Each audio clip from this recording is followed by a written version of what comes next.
Can you say why America is the greatest country in the world? Diversity and opportunity. Lewis? Freedom and freedom. So let's keep it that way. Well, why is America not the greatest country in the world, Professor? That's my answer. You're saying... Yes. Tell students that America is so star-spangled awesome that we're the only ones in the world who have freedom. Canada has freedom. Japan has freedom. The UK, France, Italy, Germany, Spain, Australia, Belgium has freedom. So 207 sovereign states in the world, like 180 of them have freedom. All right. And yet you, sorority girl, just in case you accidentally wander into a voting booth one day, there's some things you should know. And one of them is, there is absolutely no evidence to support the statement that we're the greatest country in the world. We're 7th in literacy, 27th in math, 22nd in science, 49th in life expectancy, 178th in infant mortality, 3rd in median household income, number 4 in labor force, and number 4 in exports. We lead the world in only 3 categories: number of incarcerated citizens per capita, number of adults who believe angels are real, and defense spending, where we spend more than the next 26 countries combined, 25 of whom are allies. Now, none of this is the fault of a 20-year-old college student, but you nonetheless are, without a doubt, a member of the worst generation ever. So when you ask what makes us the greatest country in the world, I don't know what the fuck you're talking about. Yosemite?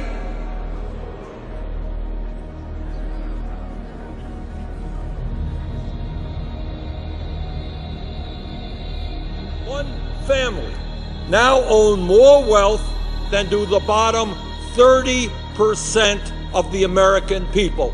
One family owns more wealth than the bottom 30%, 90 million Americans.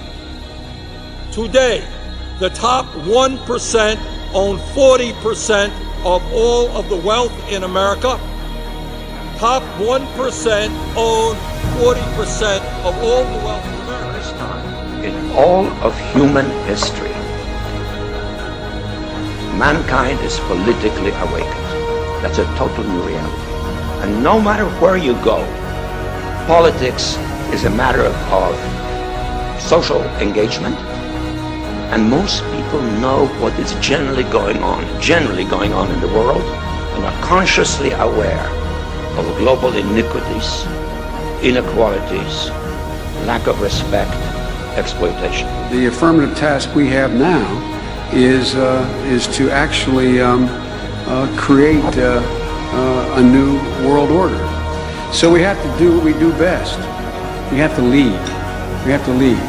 We have to update the global rules of the road. We have to do it in a way that maximizes benefits for everyone, because obviously it's overwhelmingly in our interest. This is not a zero-sum game. It's overwhelmingly in our interest that China prosper, that Mongolia prosper, that nations big and large, East and West, in Latin America and in Africa prosper.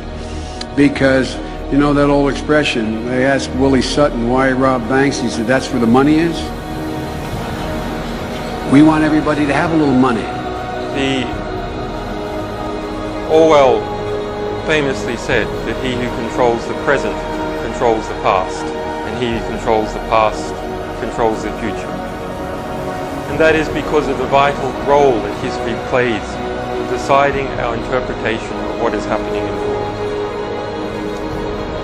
The US National Archives censored all searches to the word WikiLeaks. Following that revelation, we looked closely at what else was going on.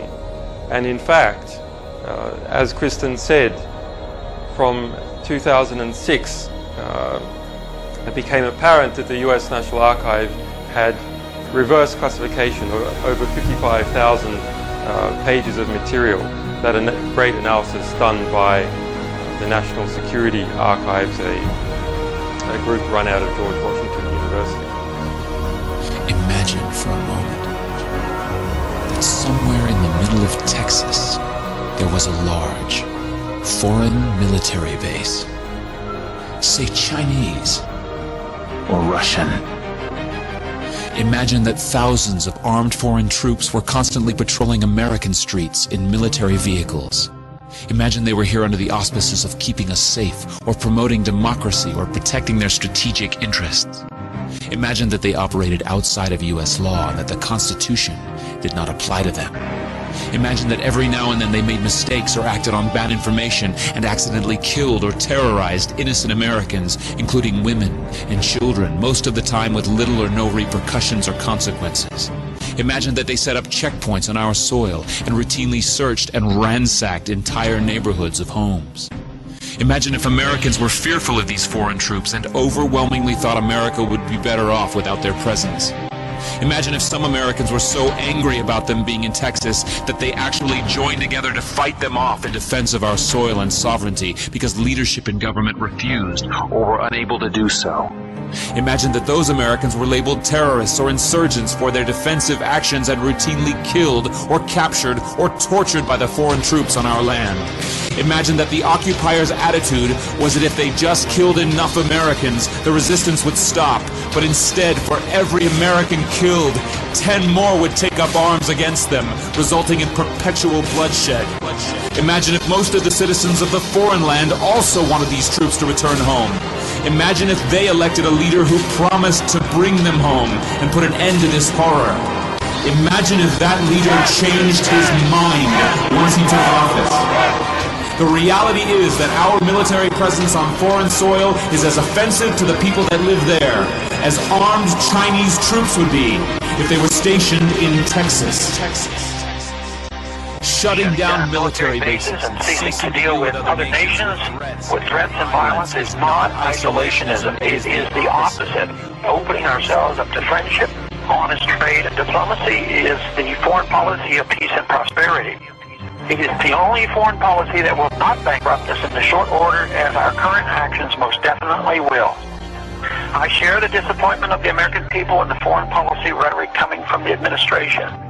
The sad thing is, our foreign policy will change eventually, as Rome's did, when all budgetary and monetary tricks to fund it are exhausted.